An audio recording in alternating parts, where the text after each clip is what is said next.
qual que é a razão social da VOMP? Então, eu acho que tem duas grandes razões de existência da VOMP. Seja você bem-vindo a mais um Negócios em Foco, seu encontro semanal com o mundo dos negócios. Seguindo mais uma vez o nosso compromisso de ajudar você a aumentar o seu repertório. Porque nossa crença é que criatividade vem com repertório. Quanto mais você conhece, quanto mais você explora novos assuntos, conhece novas pessoas, tem acesso a novas ferramentas, mais você pode conseguir fazer a sua empresa, o seu negócio e a sua vida ter alta performance, prosperar em diversas áreas.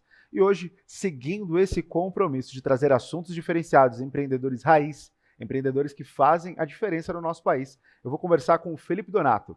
Ele é executivo na Cogna Educação, uma das maiores empresas desse segmento a nível mundial. E ele também é CEO da VOMP, uma startup que nasceu dentro da Cogna e é uma solução para infoprodutores. Com vocês, o grande Felipe Donato. É um prazer enorme estar aqui com você, Adriano, nesse cenário lindo. É a primeira vez que eu estou participando de um talk show, já participei de alguns podcasts e falar sobre negócios é sempre super interessante, é uma das minhas paixões, então acho que vai ser um ótimo bate-papo. Espero poder contribuir e trazer alguns ensinamentos aqui da minha carreira para a sua audiência. Com toda certeza, é um prazer. A gente tentou algumas vezes. A agenda do Felipe é uma loucura. Então, nós tentamos algumas vezes trazer ele para cá. Felizmente deu certo hoje. E até conversando com ele nos bastidores, eu fico muito feliz pelo formato que nós nos conhecemos. Uma equipe do time dele fez prospecção ativa, chegou até meu perfil, a gente começou a conversar. Eu quis saber quem era o dono daquela ideia inovadora. Me disseram que era você e aí, enfim, começou essa sondagem aqui, essa busca para conseguir trazer o Felipe hoje, nesse dia tão especial, que, olha, vai virar a tua cabeça em muita coisa importante que ele vai trazer para nós. Mas, Felipe, é padrão no nosso talk show eu fazer a primeira pergunta que dá um enredo para a nossa entrevista. Qual que é a história, Felipe, que você conta da sua história? Maravilha, essa pergunta é bem ampla, né? A história da minha história. Mas eu vou contar um pouquinho da minha história. Eu trabalho em educação há 9 anos. Antes de trabalhar em educação, eu fui consultor, trabalhei na indústria. E a educação acabou se tornando uma das minhas grandes paixões. Eu trabalhei como consultor na Bain Company, na Holland Berger, que são duas grandes consultorias globais. Tive uma curva de aprendizado enorme, assim, participei de vários projetos com grandes empresas, tratando de diversos temas, então foi uma ótima escola como aprendizado. Em 2016 eu ingressei na Croton, que hoje se chama Cogna, que na época já era a maior empresa de educação do Brasil. A Croton era, naquele momento, uma empresa, sobretudo, de ensino superior. A gente atuava basicamente na graduação e na pós-graduação, que são as duas grandes verticais do ensino superior, com as marcas Anhanguera, Unopar, Pitágoras, várias marcas de abrangência nacional.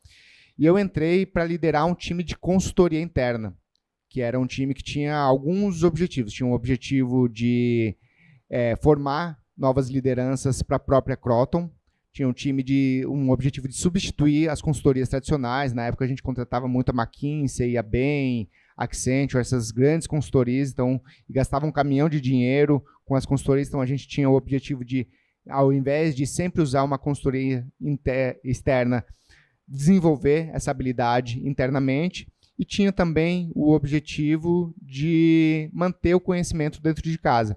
E para mim foi ótimo, foi um ótimo começo dentro do universo da educação, porque eu tive a oportunidade de trabalhar com todas as áreas ao longo dos 2 anos que eu fiquei nessa função.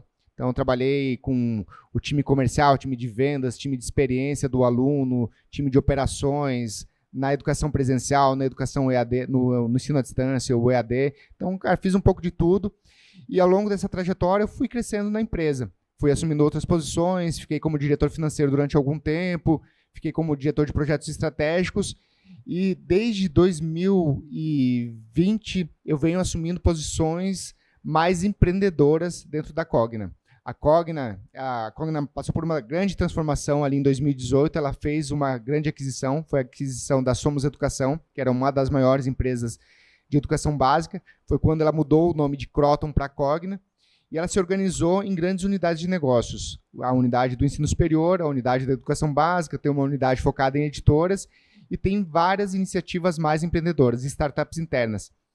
E nesse período, desde 2020, eu tive a oportunidade de liderar 4 dessas iniciativas. Então, eu tive várias experiências aqui como empreendedor, Não é exatamente um empreendedor raiz, porque é um empreendedor dentro de uma grande corporação que tem vantagens e desvantagens, mas tem os desafios muito parecidos com os desafios de um empreendedor tradicional, um empreendedor raiz. Você precisa muitas vezes tirar um negócio do zero, precisa contratar as pessoas, precisa entender o posicionamento do produto, precisa desenvolver os canais de aquisição de clientes, precisa entender o negócio. Isso é tão importante numa startup dentro de uma corporação, quanto é uma startup tradicional de um dono que eventualmente pode até ser investida de um fundo de investimentos, um venture capital. Mas talvez a gente até mais fundo nessa linha. Você já está há 9 anos na área da educação, antes trabalhando em consultorias. Quando você olha para essa virada de chave na sua carreira profissional, porque consultoria obviamente trabalha com a educação, trabalha com a formação ali em algumas áreas, porém hoje você está mais a fundo olhando para um outro cenário da educação, que é a educação de formação. Como consultor, quais foram os seus maiores aprendizados olhando para o meio corporativo? Para a gente entrar na educação de vez já já. Cara, consultoria, especialmente consultoria estratégica, consultoria de negócios, é uma grande escola. Eu acho que é talvez a maior escola. Eu recomendo muito para quem está se formando na faculdade passar um tempo em consultoria, porque é uma forma de você trabalhar primeiro com gente ultra qualificada. Eu trabalhei com algumas das pessoas mais inteligentes que eu conheço na época que eu estava na Bain Company e na Roland Berger. São pessoas formadas nas melhores escolas, muitas delas com MBA internacional, MBA em Harvard, Stanford, nas maiores escolas de negócios do mundo e com uma régua altíssima. Então, você, a partir do momento que você entra num ambiente desse, você também já sobe automaticamente a sua régua. E o ambiente faz uma diferença absurda. O ambiente faz a sua mentalidade, seu mindset mudar. Então, esse foi talvez o primeiro grande aprendizado, assim, de estar em ambientes que realmente me provoquem, me desafiem intelectualmente para que eu possa estar sempre buscando o próximo passo e nunca me sinta acomodado. Estou confortável aqui, vou parar de aprender, vou parar de me desafiar.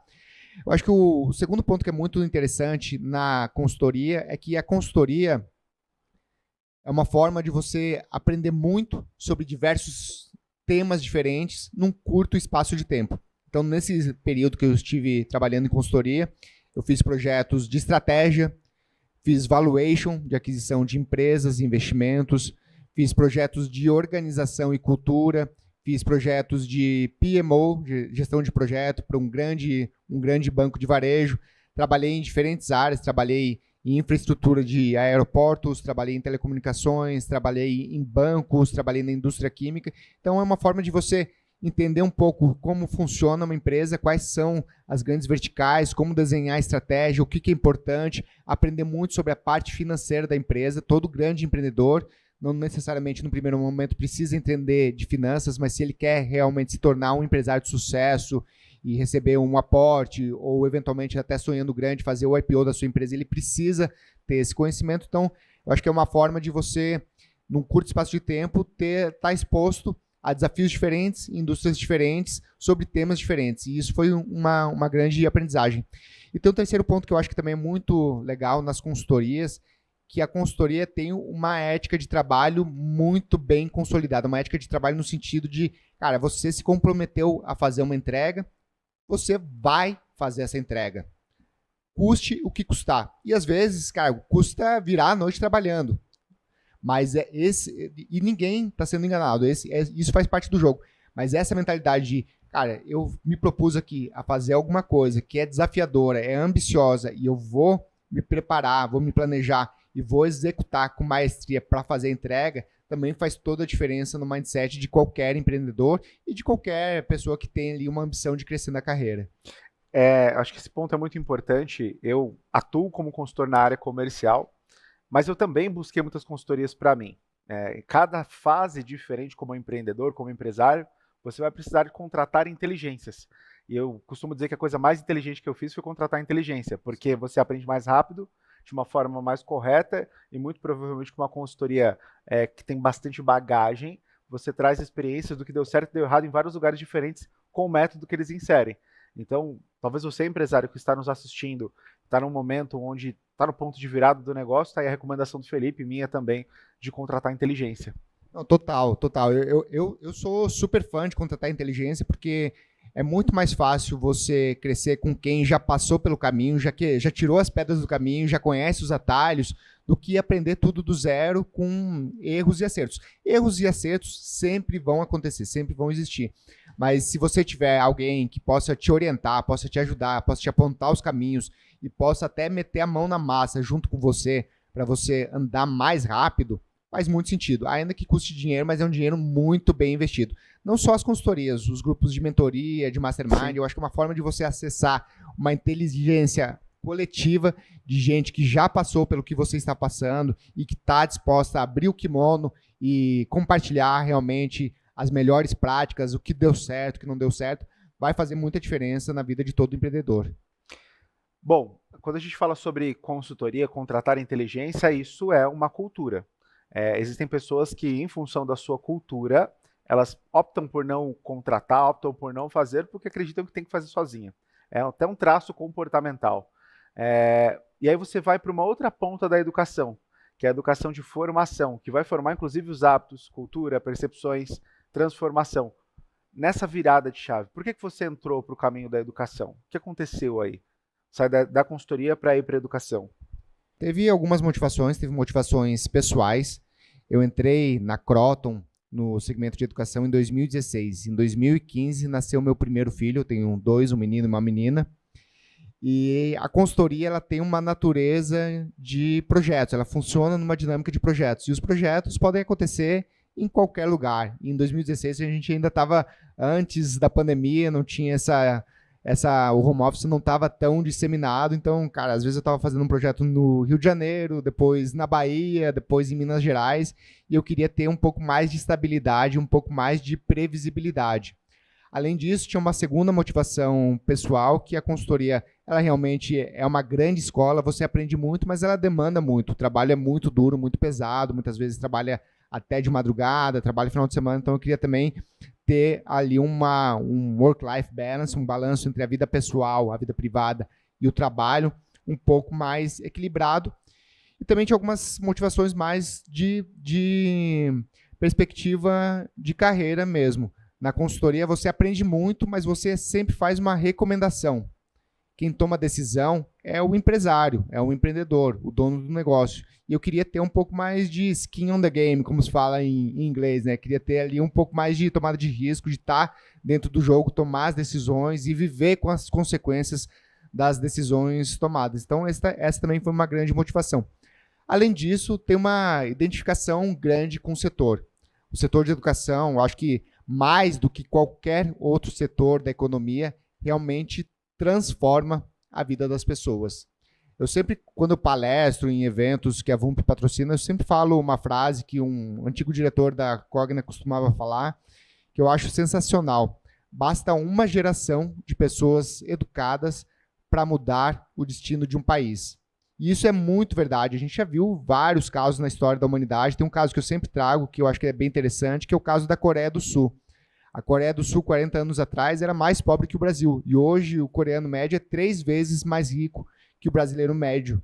Isso aconteceu porque eles investiram massivamente em educação. Hoje, naqueles rankings de países mais educados, no teste PISA, nesses testes padronizados, a Coreia está sempre entre os 5 ou 10 primeiros, porque eles fizeram esse investimento de forma intencional, de forma deliberada. Então, de fato, é um setor assim, que tem grandes desafios, tem muitas oportunidades e tem um propósito muito legal, o propósito de transformar a vida das pessoas e realmente transforma a vida das pessoas, não só do ponto de vista de carreira, financeira, das pessoas que são mais educadas, ganharem mais e terem mais oportunidades na vida, mas também do ponto de vista emocional. As pessoas que têm um maior nível de educação, tipicamente são mais felizes, sentem mais orgulho, têm uma autoestima mais elevada, então tem um aspecto aqui muito positivo tanto sobre o aspecto financeiro ali na transformação da vida das pessoas, como também sobre o aspecto de vida mesmo. Bom, antes de mais nada, eu fico muito feliz pela decisão que você tomou em função da sua família, que é um bem muito precioso e muito importante. Não existe nada, e para você também, empresário, que às vezes coloca o negócio à frente de tudo, acho que existem fases diferentes para a gente priorizar coisas diferentes, mas a família sempre é uma prioridade.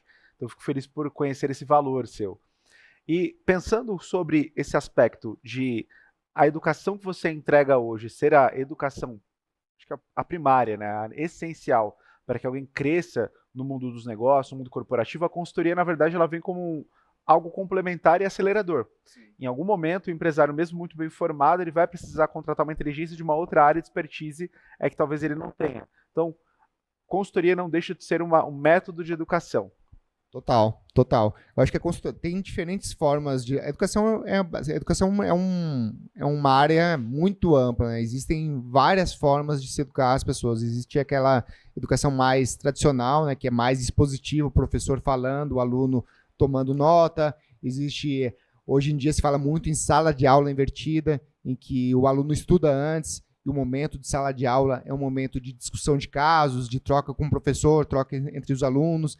Existem as mentorias, em que o mentor ele olha cada caso dos mentorados de uma forma mais individualizada e dá orientações. Existem os masterminds, que há uma troca muito grande entre os participantes, ali é realmente uma dinâmica de inteligência coletiva. E a consultoria, eu acho que também faz esse papel de ser orientação, mas também muitas vezes ser mão na massa, né? As consultorias onde eu trabalhei, a gente não fazia só a orientação, a recomendação. Muitas vezes a gente construía as ferramentas, ajudava na implementação, então realmente colocava a mão na massa ali para ajudar o empresário a conquistar o que quer que ele estivesse buscando. No fim das contas, a gente descobriu vários formatos diferentes para complementar, nenhum substitui o outro, todos são complementares. São complementares. E hoje a gente olha um novo fenômeno da educação, que é a educação no meio digital, de infoprodutos, de infoprodutores, de pessoas que trazem essa forma de educar também, que inclusive a pandemia acho que foi o ápice desse mercado, onde nós tivemos muitas pessoas que tinham conhecimento, transformando em escala esse conhecimento através de produtos digitais. Como que a Cogna olha para isso hoje? Então, a Cogna olha para isso com bons olhos. A gente aposta muito nessa nova avenida de crescimento, que é a avenida dos infoprodutores, porque a gente acredita que isso está inserido dentro de uma tendência maior, que é a ascensão da Creator Economy, que é essa economia criativa, a economia dos criadores de conteúdo, que basicamente os criadores de conteúdo são pessoas como eu, como você, pessoas normais, que usam a internet para compartilhar conteúdos autênticos, conteúdos originais, para construir uma audiência e monetizar essa audiência. Existem diversas formas dos creators monetizarem a audiência. Ele pode fazer uma publi, pode ser um afiliado, ele pode vender produtos físicos. E uma das formas que é mais interessante, principalmente para quem tem realmente um conhecimento técnico, uma autoridade num determinado tema, é criar produtos educacionais online. Ou presenciais, né, que podem ser diversos, como a gente já falou, pode ser um curso online, pode ser uma pós-graduação, pode ser uma mentoria, um mastermind, pode ser um evento, são todos produtos educacionais. E esse movimento dos infoprodutores que está inserido dessa tendência maior que é a Creator Economy, eu acho super interessante porque ele permite que o aluno, o consumidor final, ele compre o produto mais específico e mais adequado à necessidade dele. Se a gente pensar, por exemplo, sei lá, no nicho de finanças, deve ter 50, 100 infoprodutores relevantes. E por que existem 100 infoprodutores relevantes e não 2, 3, 4 ou 5? Porque cada um explora um ângulo diferente e cada um tem uma forma de se posicionar, uma forma de falar, uma forma de se conectar com o público. E o público compra o produto daquele produtor com o qual ele mais se identifica. E isso é assim, uma transformação enorme, porque antes as escolhas eram mais restritas, né? Você tinha, sei lá, nas cidades grandes tem muita escolha, mas nas cidades pequenas tinha 2, 3 escolas, 2, 3 faculdades, se tanto, né? Às vezes até menos. Agora, com online, com a internet, você pode falar assim, eu quero comprar um produto de finanças sobre criptomoedas, mas o Adriano aqui, ele é muito sério, eu não gosto muito desse estilo, eu quero um cara mais brincalhão. Então o cara vai lá, vai com certeza ter alguém que fala sobre o mesmo tema, num tom mais leve, mais brincalhão, e a pessoa que se identifica mais com esse tom brincalhão, ela vai comprar desse produtor, não do produtor que fala sério. E as pessoas que acham que esse cara aqui é muito abobalhado, só faz brincadeira, eu quero um cara que realmente seja sério e que conheça tecnicamente, vai comprar do cara sério. Então, esse universo dos infoprodutos abre esse leque de oportunidades. E a gente aqui, qual foi o racional da Cogna para entrar nesse universo dos infoprodutos? Em 2020, na pandemia, a gente viu o nosso negócio principal, que é o ensino superior, principalmente presencial, sofrer muito, né? Os alunos pararam de fazer matrícula, muita gente postergou a decisão, a pandemia que no início parecia que iria durar 2, 3 meses, acabou, todo mundo viveu aqui, né? 2 anos, então foi uma coisa muito mais longa do que a gente imaginava no início. E nesse momento a Cogna viu que precisava desenvolver novas avenidas de crescimento no digital. A gente explorou várias possibilidades, desde cursos técnicos, cursos profissionalizantes, EJA, que é o ensino de jovens adultos, o antigo supletivo. E uma das coisas que a gente viu é, existe esse movimento dos infoprodutores, é um braço digital em que a gente não tem uma presença relevante ainda, a gente não tinha uma presença relevante nos cursos livres, já é um mercado grande, a gente estima que esse mercado seja de 20 a 25 bilhões de reais por ano, então é um mercado muito relevante, que já crescia muito naquele momento, durante a pandemia, de fato, explodiu, e que a gente tenha toda a legitimidade de entrar nesse mercado, porque é um mercado, sobretudo, de educação. Então, e a gente entendeu que a melhor forma da gente participar desse mercado não era desenvolver vários infoprodutos, e sim construir uma plataforma para dar voz a esses infoprodutores, uma plataforma de pagamentos, área de membros ali com um ambiente onde o infoprodutor consegue hospedar o seu curso, que é a VUMP, e trazer os recursos, os diferenciais únicos da Cogna. Então, construir um posicionamento que não batesse de frente com os players já estabelecidos, mas sim que tivesse diferenciais. E a gente explorou aqui 2 grandes diferenciais, no primeiro momento, que era a possibilidade do produtor transformar o seu curso livre, o seu infoproduto, em um curso chancelado pelo MEC, através da Anhanguera, que é uma das nossas marcas e que é uma das faculdades mais conhecidas do Brasil, e a possibilidade de criar uma pós-graduação ou um MBA em parceria com a Anhanguera, que é essa grande universidade, além de alavancar outros recursos da Cogna. Mas, enfim, a gente conseguiu achar esse posicionamento único e, desde então, a gente vem crescendo nesse setor, participando dos eventos, criando relacionamento com grandes produtores, e a gente enxerga que esse movimento vai ser um movimento que a Cogna, como negócio, vai investir cada vez mais dinheiro, cada vez mais energia para fazer com que a VUMP cresça e se torne cada vez mais relevante dentro desse universo. Antes da vez da gente até aprofundar um pouco mais nesse tema voltado para esse novo modelo de educação, algo que me chamou muita atenção nessa sua trajetória e que consequentemente gerou um produto foi criar uma startup dentro de uma empresa já consolidada. Ou seja, você é hoje CEO da VUMP, ainda como executivo da Cogna. A gente tem alguns cases de startups que foram criadas dentro de um ambiente, né? Por exemplo, o Magazine Luiza com o Luiza Labs. O Zé Delivery da Ambev. Zé Delivery da Ambev. Qual é o tipo de cultura e de ambiente que a empresa precisa ter ou estar vivendo para conseguir chegar à possibilidade de criar um motor 2, uma nova frente de negócios dentro da empresa?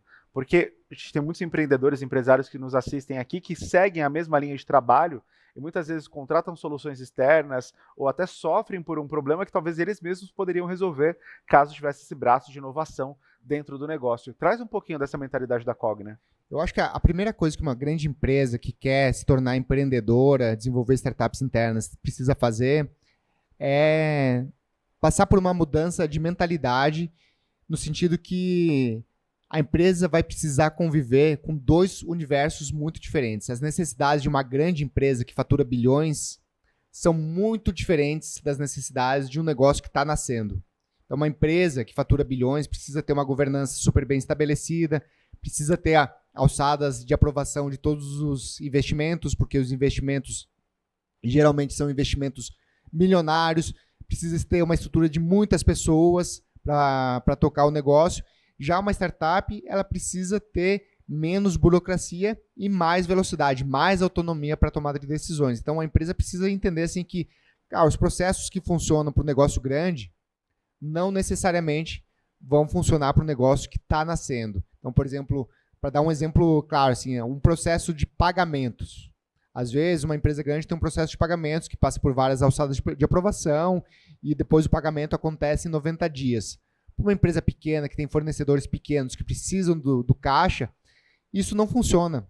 Você não vai conseguir contratar as pessoas, você não vai conseguir patrocinar um evento se você ficar apegado a esse tipo de processo. Então, a Cogna, ela teve essa perspicácia de entender que existia essa dinâmica e ela conseguiu, de fato, extrair o melhor da empresa e construir uma mentalidade de que, a startup tem necessidades específicas, precisa de mais autonomia, precisa de mais velocidade, precisa de processos mais leves para que ela possa testar mais, errar mais rápido, aprender rápido.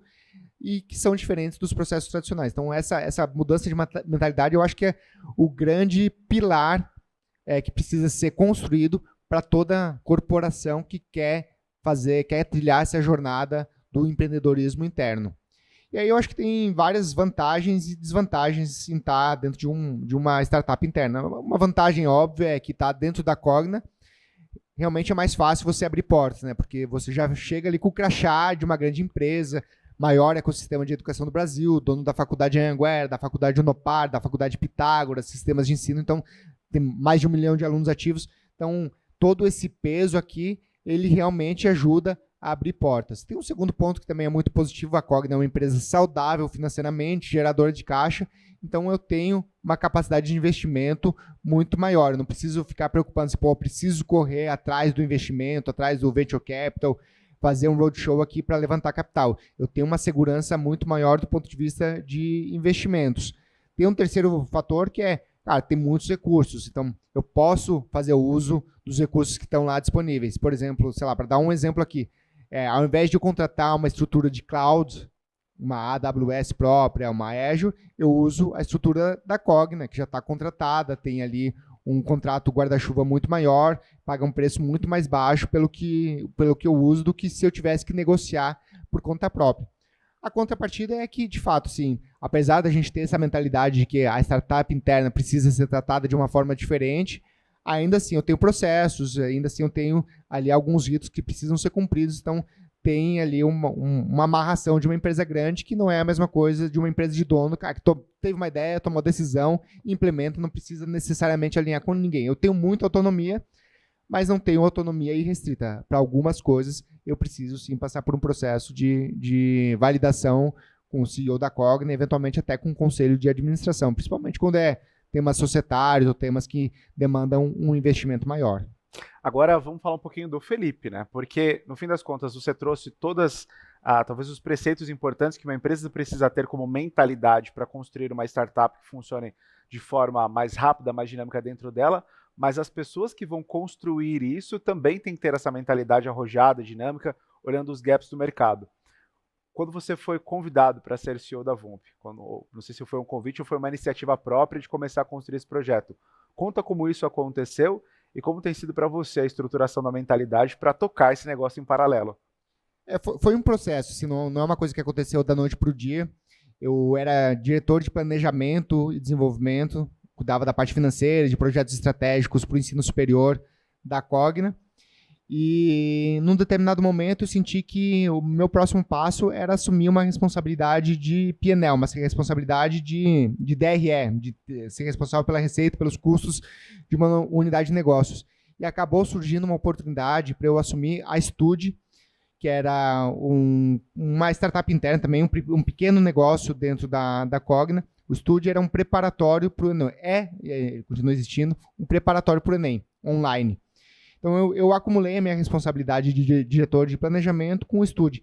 E o Stude foi, de fato, essa primeira experiência como um empreendedor interno. Não foi uma empresa que eu tirei do zero, ela já existia, já tinha uma receita, já tinha um time, mas ela precisava passar por uma reestruturação, reduzir a organização, reduzir os custos para que ela voltasse a ser saudável financeiramente. Então, eu tive esse primeiro gostinho de, cara, realmente vou aqui tomar as decisões, vou implementar numa estrutura um pouco mais enxuta, uma estrutura que é mais leve, mais rápida. E eu gostei, eu achei que, isso daqui é realmente uma coisa que eu posso ser bom, posso fazer bem feito e que, cara, ao mesmo tempo, dentro de uma corporação, eu tenho toda a segurança de ser um executivo de uma grande corporação. E durante a pandemia, quando a gente teve todo esse processo ali de repensar o ensino superior, eu acabei liderando esse projeto de pensar as novas avenidas de crescimento no digital.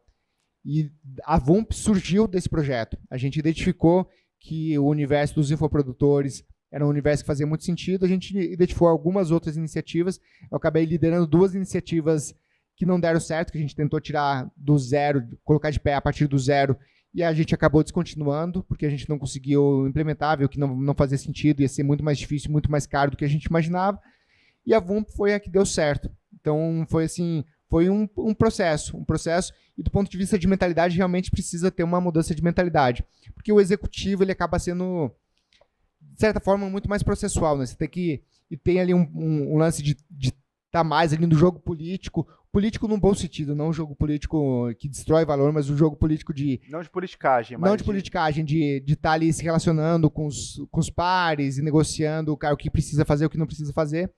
E já na startup, eu tenho menos necessidade de jogar esse jogo, né? Porque eu tô mais, é um negócio menos conectado com o restante da Cogna, e com um foco diferente, clientes diferentes, uma dinâmica, um modelo de negócio diferente, então eu tenho muito mais autonomia para andar mais rápido, tomar as decisões, e o que eu enxergo para minha carreira hoje é realmente continuar nessa jornada de fazer, criar negócios do zero, testar essas ideias, fazer essas ideias crescerem e continuar crescendo. Agora, na jornada da Vump, continuar crescendo a Vump para que ela se torne, de fato, um grande negócio dentro da Cogna, e a gente já tem dado passos importantes, né? Esse ano a gente vai crescer 4 vezes a receita, Uau. que é um crescimento muito expressivo, assim, é o maior crescimento de todos os negócios da Cogna. A gente tem uma perspectiva muito positiva para o próximo ano. A gente tem reforçado o time em vários aspectos, tanto time de produto quanto time de marketing, time de vendas. Então, a jornada ela vai mudando ao longo do caminho, né? No começo, cara, você tem que fazer um pouco de tudo, depois o desafio é mais estruturar o time, depois é mais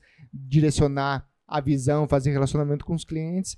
E eu acho que uma característica importante para todo mundo que está disposto a fazer essa jornada, tanto como um empreendedor raiz, com a sua própria empresa, quanto como um empreendedor dentro de uma grande corporação, um intraempreendedor, é para você ter realmente resiliência e ter foco e convicção do que está sendo feito. Então, eu acredito muito que o negócio faz sentido, que o negócio vai ser um negócio muito, muito grande e tenho a resiliência ali para passar pelos altos e baixos que naturalmente acontecem mesmo dentro de uma empresa grande que, cara, você tem muita cobrança, tem muita pressão por resultados, tem um mindset ali, uma mentalidade, como eu falei, ele foi evoluindo para entender que os negócios têm necessidades diferentes, um negócio que está iniciando é muito diferente de um negócio maduro, então você precisa realmente ser resiliente para passar por todo esse processo e não desanimar nunca. Eu confesso que essas dinâmicas do negócio eu considero ela muito interessante. Eu vi isso, talvez foi uma das primeiras vezes que eu vi a respeito. Deve existir outros cases. Foi o case da Amazon com o Fire Phone, que era uma empresa quase que independente. Eles erraram com o produto, mas ainda assim não prejudicou a Amazon como um todo. Claro, teve um impacto, mas isso também gerou a Alexa no futuro. Então a gente tem ali uma empresa que pensa com a mentalidade de startup, ela cria outros braços para criar mais rápido ideias inovadoras, mantendo o motor 1 trabalhando, funcionando muito bem. Acho que hoje o iFood também é um grande case assim, né? Eu acho que tanto a Amazon quanto o iFood são empresas que eu acho que masterizaram, entenderam bem como funciona essa dinâmica, né? Porque as duas, até onde eu conheço, utilizam estratégias parecidas, que é a estratégia de criar pequenos times com muita autonomia. Estratégia do jet ski. Do jet ski, exatamente. Você não vira o transatlântico, você solta o jet ski na água, testa, opera rápido.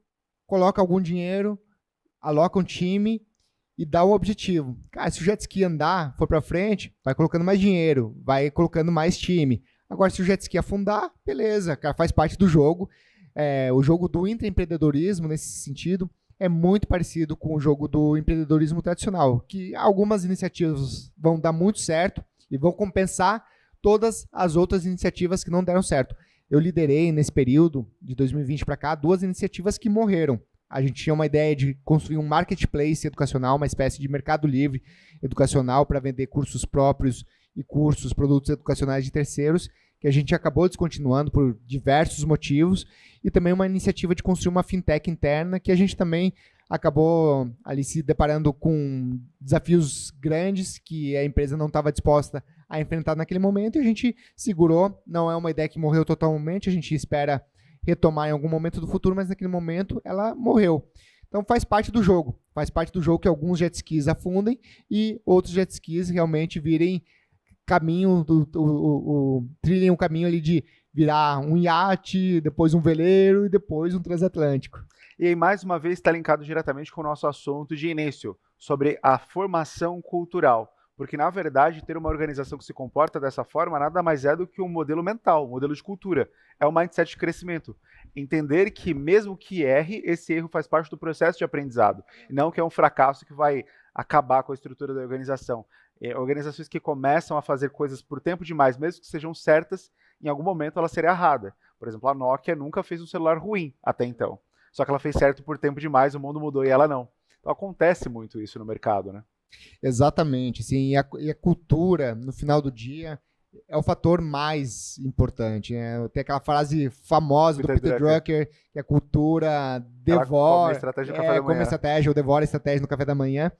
E eu acho que é muito verdade. De fato, a cultura, você pode ter a estratégia mais acertada do universo, pode ter um time de top performers, mas se a cultura for ruim, não vai dar certo.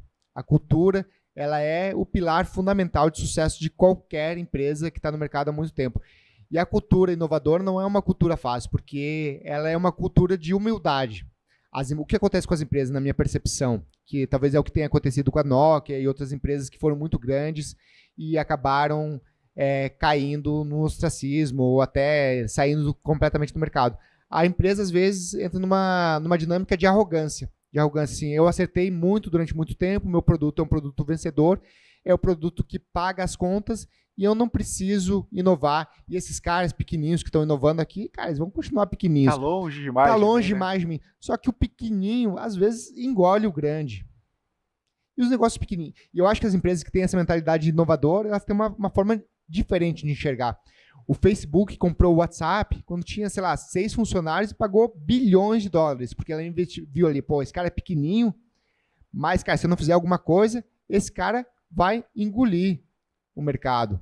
Porque é um produto bom com gente que está muito focada. O Instagram é a mesma coisa. Eles também compraram o Instagram, pagaram bilhões quando era uma ferramenta muito pequena. Na época as pessoas acharam que esses caras são completamente malucos. Hoje são, cara, 2 das principais funcionalidades mais relevantes até, pelo menos aqui no Brasil, do que o Facebook original, né? A rede social original. Então ter essa mentalidade de humildade de que, cara, o cara pequeno, inovador, ele pode sim atropelar o meu negócio, se eu não me movimentar, se eu não for inovador, ou se eu não fizer algum tipo de aliança, que pode ser um acordo comercial, uma parceria ou uma aquisição, eu vou ficar para trás. As empresas inovadoras precisam ter essa mentalidade de, cara, estou aqui com a mente, o coração aberto e vou explorar os diferentes caminhos aqui, porque eu não quero ficar para trás. Não estou somente super apegado ao meu negócio core, o meu negócio que paga as contas, a vaca leiteira, mas vou olhar também outras oportunidades, sempre com essa mentalidade de que, cara, eu preciso inovar para me manter relevante no longo prazo. Agora mais uma pergunta para o Felipe, especificamente. Quando que sua vida começou a dar certo? Cara, eu sempre fui essa é uma pergunta também bastante ampla. Eu sempre fui uma pessoa muito otimista. Eu sempre, desde criança, assim, cara, eu sempre acreditei que as coisas iam funcionar para mim, as coisas iam dar certo. E tudo que eu coloquei na cabeça, assim, cara, pô, eu queria fazer intercâmbio fora do Brasil. Fui lá e fiz intercâmbio 2 vezes durante a faculdade, passei um tempo na Inglaterra, viajei bastante pela Europa, voltei para o Brasil, surgiu uma oportunidade de ir para a Alemanha, fui para a Alemanha, fiquei mais um ano fora do Brasil, tinha a ideia de fazer um MBA fora do Brasil, cara, demorou mais do que eu imaginava inicialmente, mas, cara, no momento que eu coloquei o foco, a energia, consegui, queria trabalhar em consultoria, eu comecei na indústria, meu primeiro emprego foi numa empresa, na Embraco, que é uma grande empresa, assim, hoje chama de Indec, mas na época chamava Embraco, é uma grande empresa brasileira, produz compressores para refrigeração, motor da geladeira, mas eu tinha a ideia de, cara, trabalhar em consultoria, e, cara, fui buscando, fui atrás, e acabei trabalhando em 2 das maiores consultorias do mundo, a Bank, que é uma das 3 maiores americanas, a Hollenberg, que é a maior consultoria europeia. Então eu sempre tive muito esse otimismo natural, assim, de, cara, imaginar um futuro, ver ali que, cara, pô, o negócio pode ser meu próximo passo, ir atrás e as coisas irem se materializando, assim, na medida que, cara, óbvio, muito foco, muita energia, muito esforço, muito suor, não é só, cara, imaginei que a coisa caiu do céu, né? Mas eu acho que ter esse otimismo que é uma coisa que veio natural em mim, mas que eu acho que também é uma coisa que pode ser muito construída, esse mindset de, cara, pô, vou imaginar aqui um futuro e vou fazer esse futuro se materializar. É que hoje isso se tornou algo super popular e romantizaram um pouco a respeito da lei da atração, mas de fato nós temos essa capacidade de visualizar coisas e obrigar o nosso corpo a trabalhar em função das nossas visões, né? Materializar as visões. Você vai ter escolhas, vai existir processos, fases da sua vida, mas se o seu modelo mental estiver adequado, se as suas conexões estiverem adequadas, se você estiver exposto ao ambiente adequado, é natural que esse crescimento aconteça. Eu acho que o não crescer é resistência, né? Total. E eu acho que tem também o outro ângulo, assim, é óbvio que, cara, eu tive vários desafios, em vários momentos as coisas deram errado, cara, mas uma coisa que eu também trago muito comigo é esse desapego do passado. A coisa deu errado, eu não vou mudar o passado ficou para trás, não faz sentido ficar guardando rancor, então, cara, bola para frente, foco no próximo desafio, vamos dar passos sempre para frente, o passado foi importante, as quedas, os tombos foram importantes para gerar um aprendizado, para eu me conhecer mais, me autoconhecer, e, cara, o futuro é... O que depende de mim não é o passado, o que depende de mim é o futuro. Então, o que ficou no passado está no passado, e o que está pela frente, eu sempre acho que vai ser melhor do que o que é hoje. Não ter compromisso com o erro, mas sim a crença no processo, né? Exato, exatamente. Faz parte. O processo, na verdade, o erro ele é parte do processo de aprendizado. Bom, vamos falar, talvez concatenar, resumir as nossas ideias aqui em uma pergunta que é uma pergunta padrão do nosso talk show.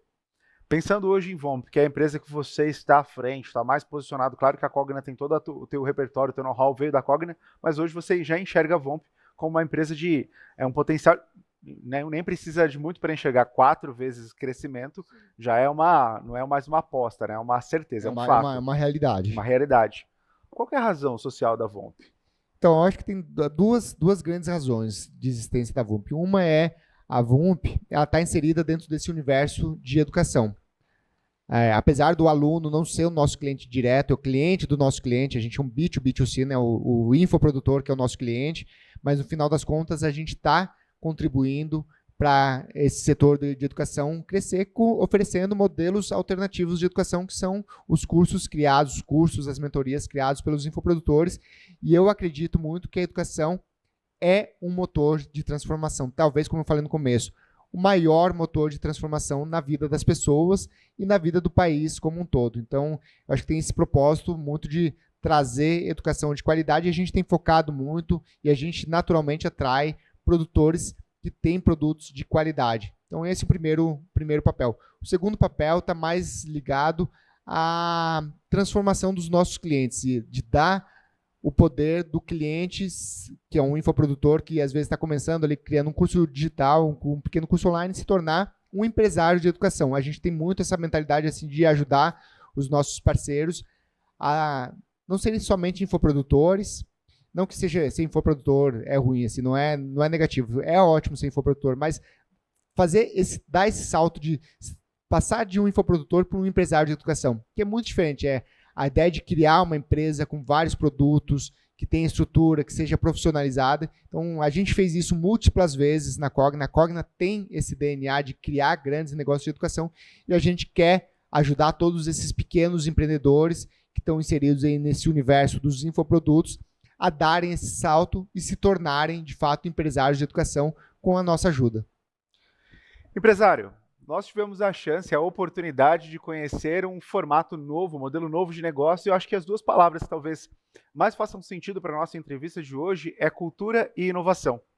Porque a cultura, na verdade, é como você faz, é como você se comporta, é como você enxerga, é como você lê o mundo. Essa é a sua cultura. Inovação faz parte, é um elemento da cultura, porque é quase como se você enxergasse o mundo de uma forma diferente, que pudesse, em todos os desafios que você tem, que você vive, trabalhar com novas oportunidades. Inovar é isso, é construir formatos novos para coisas que já existem, é sair do óbvio, sair da caixinha do óbvio. Então, se na sua empresa hoje, talvez você tenha alguma trava, falte algo que você já enxerga que é um problema latente, que é recorrente, mas não é possível ser resolvido, talvez falte esse olhar para a inovação, talvez falte implementar uma cultura de inovação. Eu recomendo profissionais aqui como o Felipe, a Cogna, a Vomp, que são empresas que olham para isso, que já têm isso no seu próprio DNA, porque seria também hipocrisia uma empresa dizer que tem essa cultura de inovação e não estar inovando com novas empresas dentro dela. Então olhe muito quem está junto com você na jornada, quem são teus parceiros, quem são as pessoas que caminham junto com você, seja o teu fornecedor, o teu cliente ou até o teu time. E se faltar algo para você dar o próximo passo, olhe com carinho para a cultura da inovação. Enxergue as possibilidades onde talvez o mercado não está enxergando.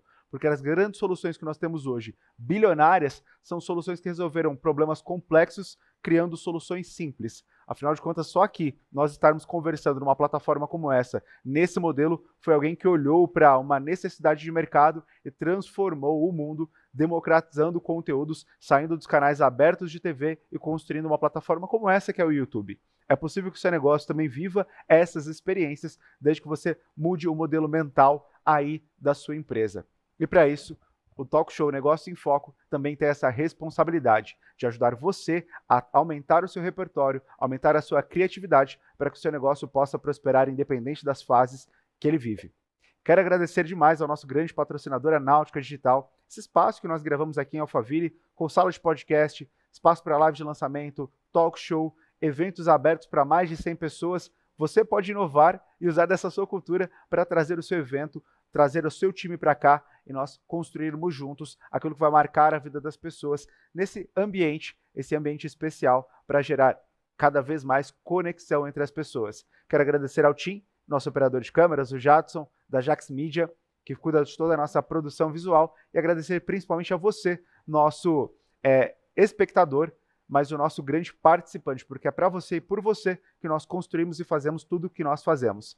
Não se esqueça de conferir se você está inscrito no nosso canal, deixa o like nesse vídeo, seu comentário, a rede social do nosso convidado, tanto a rede social particular, mas também as redes sociais da empresa, está aqui na descrição do vídeo. Então, caso você queira ter um contato mais próximo com ele, é só clicar no link e falar direto com o Felipe, que é uma pessoa extremamente acessível, extremamente simpática e, de verdade, Felipe, muito obrigado por estar aqui com a gente. Foi uma honra poder te entrevistar depois das tentativas. Deu certo e tinha que dar certo nesse momento, porque o que você trouxe foi muito especial para nós.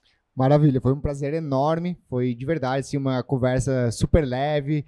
Eu pude explorar aqui vários temas que são temas que me tocam muito, o tema da inovação, o tema dos negócios, compartilhar um pouco da minha experiência pessoal como intraempreendedor, como consultor. Então, agradeço muito pela oportunidade de estar aqui. Foi um prazer enorme participar aqui do Talk Show. E aqui já aproveitando também para deixar as redes sociais, vai estar na descrição do vídeo, mas quem quiser saber mais sobre a Vump, é só nos seguir no Instagram, é @VumpOficial, Vump é VOOMP, e o meu Instagram é @felipe.s.donato. Nos siga lá, a gente sempre compartilha as melhores novidades da Vump, do nosso negócio, para você que está querendo começar no mundo digital. Valeu demais, muito obrigado. Sou eu que agradeço. O Negócio em Foco é isso: educação, entretenimento, criatividade e inovação para você, para a sua empresa, para a sua vida, para os seus negócios e para muito mais. Nos vemos na próxima quinta-feira, 8 da noite. Até a próxima entrevista. Até lá.